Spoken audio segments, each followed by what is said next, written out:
So guys मेरे viewers और subscribers के रिक्वेस्ट पर आज टोटल 3 टॉपिक्स मैं आपके साथ डिस्कस कर चुका हूं, यानी कि आपकी जो रिक्वेस्ट थी उस पर आपको वीडियोस मिल चुके हैं। बीएसई लिमिटेड कल भी काफी इंपॉर्टेंट चीजें हमने डिस्कस करी थी और 2 इंपॉर्टेंट लेवल्स अभी भी यहां पर बहुत अच्छा काम कर रहे हैं। यस, ये दोनों लेवल्स बहुत जरूरी हैं। 2600 का रेजिस्टेंस अपर लिमिट वाली, क्या इसको ब्रेकआउट मिल पाएगा? एक एक करके सब चीजों को यहां पर समझेंगे, लेकिन आगे जाने से पहले मेरे दूसरे यूट्यूब चैनल को सब्सक्राइब करना मत भूलना। लिंक डिस्क्रिप्शन बॉक्स में बहुत सी इंफॉर्मेशन आपको इस चैनल पर भी मिलती है। वो चीजें जो आप छोटी छोटी चीजें छोड़ देते हो कि भैया ऐसा तो होता ही नहीं है, वो चीजें आपको मिलेंगी मेरे दूसरे चैनल पर, लिंक डिस्क्रिप्शन बॉक्स में है। ठीक है, तो बढ़ते हैं आगे। बीएसई लिमिटेड सबसे पहले आएंगे आपके जेन स्ट्रीट पर भैया। तो इनकी ट्रेडिंग रिज्यूम हो गई थी एनएससी बीएसई पर कल ही के दिन। आपको पता है कुछ कुछ सेगमेंट्स में इनको अलाउंस मिला है और कुछ सेगमेंट्स में नहीं मिला है।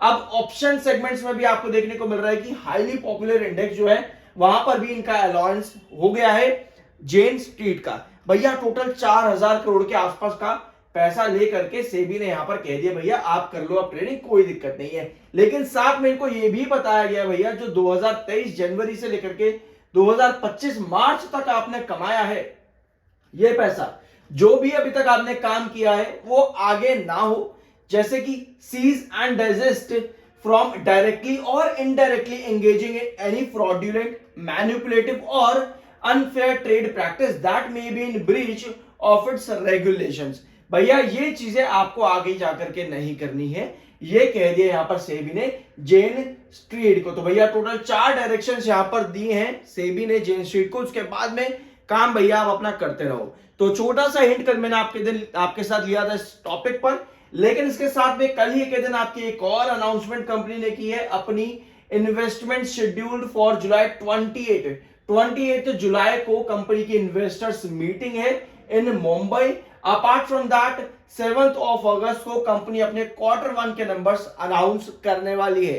क्या कंपनी के नंबर्स आ सकते हैं, इसके लिए मैं छोटा सा एक ग्लिम्स आपके साथ ऑलरेडी ले चुका हूं पॉसिबिलिटीज का, तो जरूर चेकआउट करना। 7 अगस्त को कंपनी के Q1 के नंबर्स की मीटिंग है। इसके अलावा 28 जुलाई को कंपनी की इन्वेस्टर्स मीटिंग होने वाली है। अब बढ़ते हैं आगे। देखो स्टॉक आपका अभी भी लॉन्ग टर्म एएसएम 1 में है, ये चीज यहां पर देख लो एक बार। और आज के दिन की डिलीवरी 32 है, मिड डे के अंदर 32% की डिलीवरी, जो कि बीएसई लिमिटेड में एक स्ट्रॉन्ग डिलीवरी मानी जाती है। कल 21% की डिलीवरी आई थी। आज के दिन अभी के टाइम पर सेलिंग क्वांटिटी 6,96,000 की है और मात्र 2,28,000 शेयर इस समय बाय पर है। तो भैया सेलर काफी ज्यादा एक्टिव हो चुके हैं बीएसई लिमिटेड में। रीजन क्या है अभी समझेंगे यहां पर।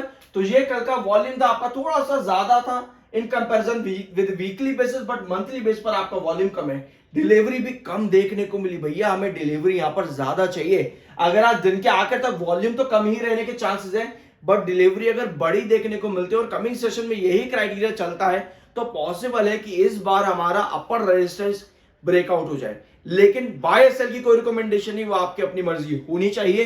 प्रॉपर देखो, चीजें समझो, एक्सपीरियंस करो और उसके बाद देखो आप अपना जाकर के रिसर्च करो, तब कोई डिसीजन लेना। क्योंकि भैया जब भी हम क्या करते हैं ना, सिर्फ और सिर्फ किसी से सुना या फिर कुछ देखा और फिर जाकर के डिसीजन ले ली, वो हमेशा आपको सिखाएगा नहीं। चाहे वो गलत साबित हो या सही साबित हो, वो फैसला जो आपने किसी और के देख करके लिया, चाहे वो गलत हो या सही हो, पर उससे आप कुछ सीखोगे नहीं।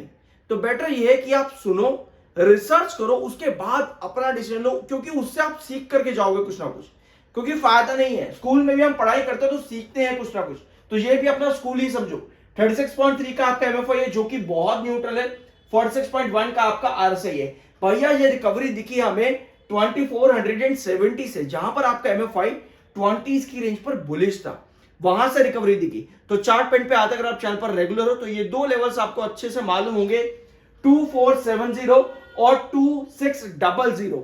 आज के दिन में शेयर ने 2570 का हाई लगा रखा है, बट ये हाई लगाते ही सेल प्रेशर ज्यादा देखने को मिला और समय स्टॉक 2552 पर काम कर रहा है। ये रिकवरी 2470 से दिखी है, जो कि इसके नीचे वाली लिमिट है जोन की, जो ये पूरा जोन है उसकी नीचे वाली लिमिट कंसोलिडेट किया सस्टेनेबिलिटी की। अब जो रिकवरी यहां तक 3000 तक आपकी बनी थी साइडवेज पैटर्न, ये आपका वेजेस पैटर्न में स्टॉक इस समय साइडवेज पैटर्न पर है और अभी एक कंसोलिडेशन जोन बना रहा है। इस कंसोलिडेशन जोन से निकलने के लिए हमें चाहिए 2600 का ब्रेकआउट। जरूरी क्यों हो जाता है?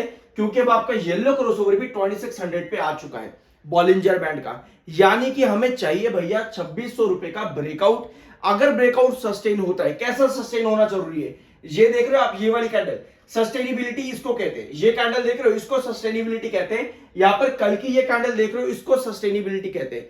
तो हमें जब भी कोई एक रेजिस्टेंस, जैसे अभी 2600 का रेजिस्टेंस है, इसको ब्रेकआउट करना है तो हमें इस तरह की सस्टेनेबल कैंडल चाहिए, इस तरह की सस्टेनेबल कैंडल चाहिए, यहां पर इस तरह की सस्टेनेबल कैंडल चाहिए। भैया ये तो आप कहोगे कि यार ये तो दिख रहा है तो बता रहा है, नहीं। सस्टेनेबल कैंडल का मतलब ये होता है कि एक पर्टिकुलर रेजिस्टेंस को शेयर सस्टेन करके क्लोज हो, यानी कि मान ले कि 2600 का आपका रेजिस्टेंस है अभी, ठीक है। स्टॉक क्या करता है, 2600 के ऊपर का ब्रेकआउट देता है और दिन के आखिर में 2600 के ऊपर ही सस्टेन होकर क्लोज हो जाता है। मतलब जो क्लोजिंग आ रही है वो आपके रेजिस्टेंस के ऊपर आ रही है, उसको कहते हैं सस्टेनेबिलिटी। अगर ये कंडीशन आती है तब आप कहते हो कि हाँ अब ये रेजिस्टेंस ब्रेकआउट होगा। लेकिन अगर ऐसा नहीं होता तो जो कंडीशन आपको यहां नजर आ रही है ये वाली कैंडल पर, तो शेयर यहां पर ब्रेक डाउन देता है, ठीक है। तो हमें एक सस्टेनेबल कैंडल चाहिए होती है हर एक रेजिस्टेंस पर। अगर वो ना मिले तो भैया शेयर में वो रेजिस्टेंस ब्रेकआउट नहीं होता, वो फेक ब्रेकआउट होता है, वो आपको ब्रेकडाउन की तरफ जाता देखने को मिलता है। आई होप ये डिटेल आपको समझ में आ चुकी होगी। बाय या सेल की कोई रिकमेंडेशन नहीं, वो आपकी अपनी मर्जी होनी चाहिए, आपका अपना डिसीजन। मिलते हैं अगले वीडियो में।